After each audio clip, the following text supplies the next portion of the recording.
Professor venezuelano desmonta a narrativa da Globo sobre prisão de Nicolás Maduro e mostra o que não foi ao ar.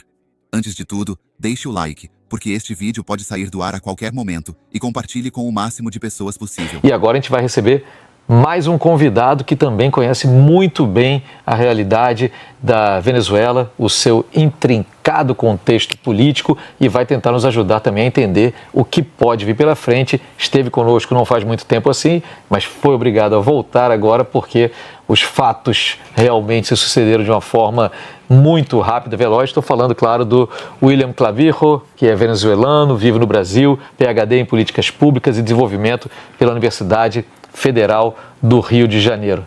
Então, William, você, como um desses 8 milhões de venezuelanos, ou quase, que vivem no exterior, muitos deles que foram obrigados a deixar, outros deixaram o país, outros saíram por vontade própria, como é que acompanhou esses acontecimentos de ontem para hoje, as declarações do Trump escanteando a Maria Corina, ao mesmo tempo as declarações da própria Maria Corina, de outras lideranças, pedindo a transição para aqueles que se acredita e que boa parte do mundo acredita são os verdadeiros vencedores das eleições de 2024, que tinham sido reconhecidos, inclusive, por muitos governos ao redor do mundo. Como é que você acompanhou isso tudo e como é que você vê esse futuro mais imediato? Bom, Marcelo, primeiro que nada, muito obrigado pelo convite. Boa noite, Guga, também. Eu acho que a palavra definitória seria muita emoção, né? Acho que foi desde a madrugada de ontem, e não temos que errar ao dizer que a comunidade venezuelana no Brasil e em outras partes da região acordaram e acompanharam com muita emoção, uma mistura de emoção e também de muita precaução, né, pela evolução dos acontecimentos, né. Primeiro momento, pela falta de informação a respeito dos bombardeios que a gente estava vendo por vídeos nas redes sociais, e posteriormente com a notícia da extração de Nicolás Maduro para os Estados Unidos, né. Eu acho que uma questão que também é importante destacar e que é um sentimento generalizado da comunidade venezuelana no Brasil e outras partes da região é a emoção pela própria extração de uma pessoa que é considerada uma das cabeças da tragédia venezuelana, né, pela comunidade venezuelana, uma pessoa que está por detrás de delitos contra a humanidade e que está sendo investigada no Tribunal Penal Internacional por esses delitos. Então, claramente, a conexão da comunidade venezuelana no dia de ontem foi em torno a esse sentimento, né, sentimento de sensação de justiça, né, que esse pessoal não é intocável, não é inacessível, né, e, obviamente, todas as análises que estimavam que seria muito difícil chegar a Nicolás Maduro e extrair ele, né, caíram goela abaixo, né, por conta da rapidez com que os americanos, né, desmontando todas as teses de que não existia informação suficiente e inteligência, que essa extração seria muito difícil, que os custos políticos para o presidente Trump seriam muito elevados, caíram, né, havia conta da rapidez e a efetividade com que a Força Armada conseguiu avançar nesse sentido. Guga? William, depois da captura do Maduro, a gente viu uma declaração do Trump na qual ele não fala de democracia, fala que a questão dele na Venezuela é basicamente o petróleo, fala que vai administrar a Venezuela e fala de uma forma quase ofensiva sobre a líder da oposição, a Maria Corina Machado.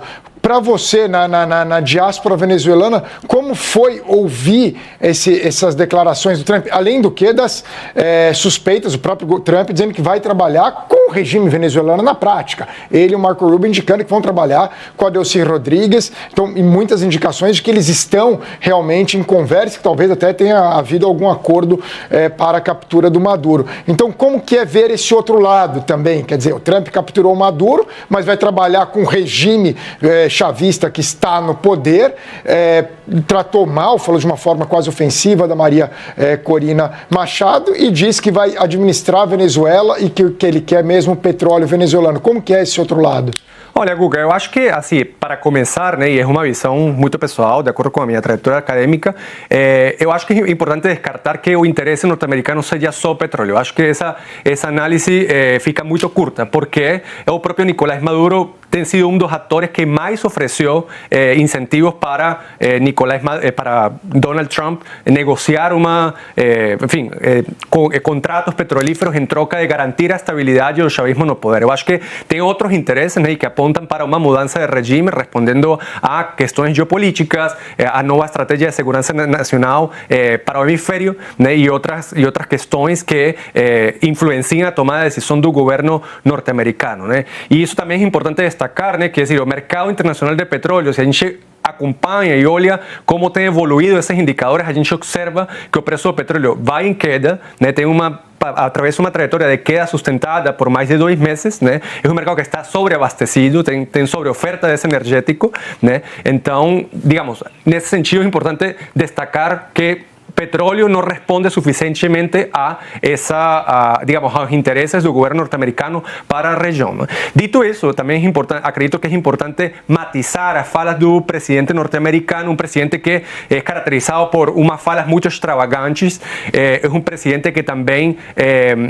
tende a cometer imprecisões na hora de fazer afirmações como temos que recuperar o petróleo, que na verdade, é decir, a propriedade dos hidrocarbonetos na Venezuela, por lei, corresponde ao Estado venezolano, né, que cede a través de normas bien establecidas en la ley de hidrocarburos de 2001, né? Outra questão que é importante destacar sobre esse assunto é que os americanos nunca foram embora totalmente da Venezuela, né? A gente tem umas maiores empresas norte-americanas operando na Venezuela e que foi uma das principais responsáveis pela recuperação da produção petrolífera nos últimos anos, como é a Exxon, a Chevron, né? Então, esses são sinais, né, que permitem indicar que, enfim, é importante matizar essas questões. Por outro lado, né, claramente a gente observou, né, uma falas entre as falas extravagantes, né, aquelas menções a María Corina Machado, que claramente, enfim, outros analistas saíram de uma vez, e representantes do governo saíram também a matizar, né, por conta de uma realidade, né, que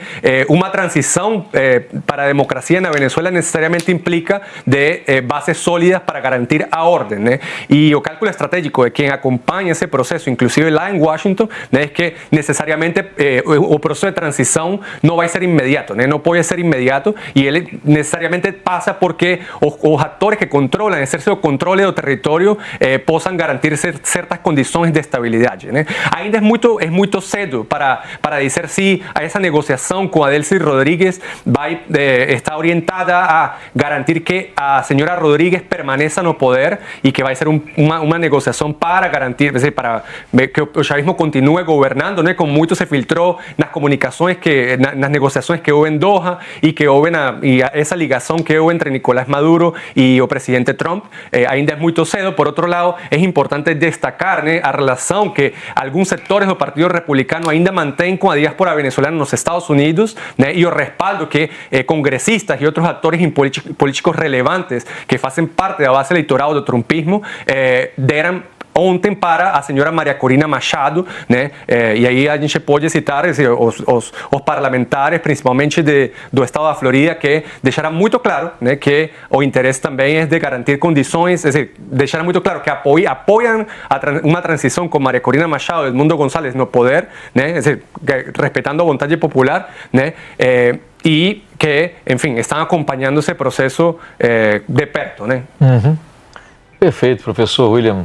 Eu agradeço muitíssimo mais essas informações que o senhor deu. É muito importante a gente ter todos esses olhares, porque estamos num momento, de fato, de muita incerteza. Me parece que o sentimento no Brasil, entre muita gente, quem acompanha, quem tenta entender o que está acontecendo, é de uma torcida muito grande para que o país não descambe para um caos total, para que não haja um recrudescimento do autoritarismo e, ao mesmo tempo, que não se transforme a Venezuela em nenhum tipo de protetorado dos Estados Unidos, e sim que o direito internacional volte a ser um valor respeitado internacionalmente, porque há formas de você pressionar que prescindem de uma ação militar que viola a soberania de um país, mas a gente torce muito por termos também muitos amigos e colegas venezuelanos que foram obrigados a deixar seu país também, para que essa situação se normalize. E por normalização, devo-se dizer, é a reconstrução e a consolidação de um sistema democrático, transparente, onde a vontade popular seja respeitada, e contamos sempre com os seus insights, com a sua análise sobre os fatos a partir de quem conhece muito bem a situação lá dentro. Muito obrigado, William. Obrigado, Marcelo. Obrigado, Guga. E muitos exilados estão festejando a deposição de Nicolás Maduro. Isso é um fato. Você pode, como eu disse desde o início do programa, como vimos dizendo ao longo da cobertura, você pode detestar o Maduro e ficar aliviado por ele ter sido preso, sem por isso assinar embaixo de uma operação militar dos Estados Unidos contra um país soberano que não o atacou. Um desses refugiados é o Yon Goicoechea, que ficou preso por 1 ano e 4 meses lá na Venezuela, antes de conseguir fugir para a Espanha, onde segue vivendo há mais de 6 anos. E nós perguntamos a ele se o interesse explícito, esse sobre o qual falava o professor William, do presidente Trump no petróleo da Venezuela, não acaba sendo uma preocupação. Vale a pena ver o que o Goicoechea respondeu. Por supuesto que los recursos naturales de Venezuela son de los venezolanos. Sin embargo, dentro de la administración de esos recursos se ha permitido, como se permite en todas partes del mundo, la inversión internacional. En el caso puntual de los Estados Unidos, ha sido clave para el desarrollo de la industria petrolera venezolana, no de ahora, sino de más de un siglo. La inversión internacional de Estados Unidos en petróleo permitió que Venezuela pasara en poco más de 50 años de ser uno de los países más pobres de América Latina al país más rico de América Latina en la década de los 70. Eso se hizo, no solamente fue una inversión en dinero, sino fue una transferencia de tecnología, fue capacitación del personal local y de personal extranjero, y la construcción de la industria petrolera más sólida del hemisferio, solamente comparable con la industria petrolera de Arabia Saudita. Todo esto fue destruido por la estatización llevada a cabo principalmente por Hugo Chávez, pero también por Nicolás Maduro, y por la corrupción con la que condujeron la empresa y los recursos de los venezolanos. Fueron concedidos contratos con países que nunca cumplieron, con empresas de países que nunca cumplieron. Hoy Venezuela le vende a China el petróleo probablemente reducido en precio a un 40%. Es el gran negocio chino. Lo mismo ocurría con refinerías en la India y lo mismo ocurría con refinerías rusas antes de las sanciones. Entonces, realmente el problema del petróleo venezolano no es la inversión americana ni que los americanos exploren petróleo en Venezuela. Por el contrario, lo que ha significado en nuestra historia esa inversión internacional ha sido prosperidad y desarrollo. Yo espero que en un gobierno democrático Venezuela pueda no solamente recibir la inversión de los Estados Unidos, sino recibir la inversión del mundo, para que un país abierto, moderno, estable y serio pueda recomponer su economía, pueda pagar sus deudas y, por supuesto, brindarle una mejor calidad de vida a todos los venezolanos. Tá aí, então, um pensamento muito ardorosamente torcendo para que dê certo uma nova fase da vida venezuelana, é o que a gente viu de mais esse exilado. Lembrando que a extração de petróleo, a indústria petrolífera da Venezuela é muito antiga, vem do início do século XX, ali na década de 10, década de 20, a Venezuela já explorava petróleo com empresas britânicas e americanas. Depois da Segunda Guerra foram basicamente só os americanos que exploraram petróleo na Venezuela, já ganharam muito dinheiro com isso. As questões das estatizações só aconteceram muito tempo depois. É uma trajetória que vale a pena depois a gente se aprofundar.